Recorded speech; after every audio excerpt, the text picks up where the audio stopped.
French fries തയ്യാറാക്കുന്നത് എങ്ങനെയാണെന്ന് നമുക്ക് നോക്കാം.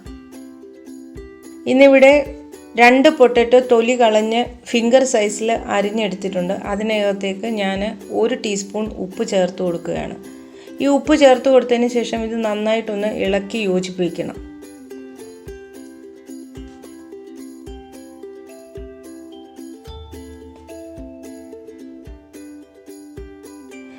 ഈ ഉപ്പ് ചേർത്ത് കൊടുത്ത് കഴിയുമ്പോൾ പൊട്ടറ്റോയിലെ വെള്ളം ഊർന്നിറങ്ങും. അത് ഊറ്റിക്കളയാനായിട്ട് ഒരു അരിപ്പയിലേക്ക് മാറ്റി ഒരു 2-3 മിനിറ്റ് നമ്മൾ വെക്കുക.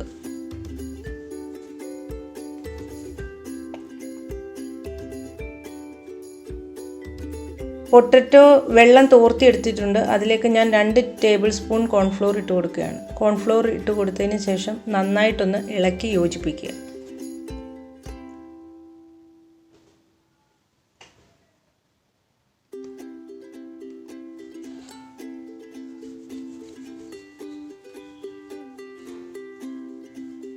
ഒട്ടും വെള്ളം ചേർക്കരുത്, അത് പ്രത്യേകം ശ്രദ്ധിക്കണം. ശേഷം ഈ പൊട്ടറ്റോയിലേക്ക് 1 ടീസ്പൂൺ മൈദാപ്പൊടി ഇട്ട് കൊടുക്കുക. മൈദാപ്പൊടി ഇട്ട് നന്നായിട്ടൊന്ന് ഇളക്കിയതിന് ശേഷം പെട്ടെന്ന് തന്നെ നമ്മൾ എണ്ണയിലിട്ട് വറുത്തെടുക്കണം.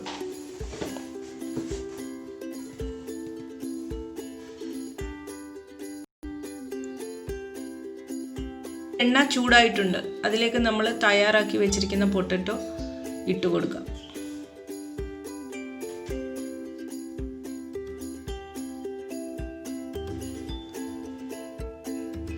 പൊട്ടറ്റോ ഫ്രൈ ചെയ്തതിന് ശേഷം അത് ചൂടാറുന്നതിനായിട്ട് മാറ്റി വെക്കണം. ഇങ്ങനെ മുഴുവൻ പൊട്ടറ്റോയും തയ്യാറാക്കിയെടുക്കാം. വറുത്തെടുത്ത പൊട്ടറ്റോ വീണ്ടും എണ്ണയിലിട്ട് ഫ്രൈ ചെയ്തെടുക്കണം.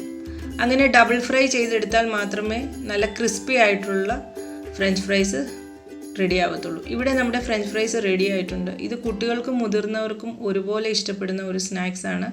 എല്ലാവർക്കും പെട്ടെന്ന് തയ്യാറാക്കാൻ പറ്റുന്നതുമാണ്. നിങ്ങളെല്ലാവരും ചെയ്തു നോക്കുക. എങ്കിൽ എല്ലാവരും ലൈക്ക് ചെയ്യുക, ഷെയർ ചെയ്യുക. Bye bye.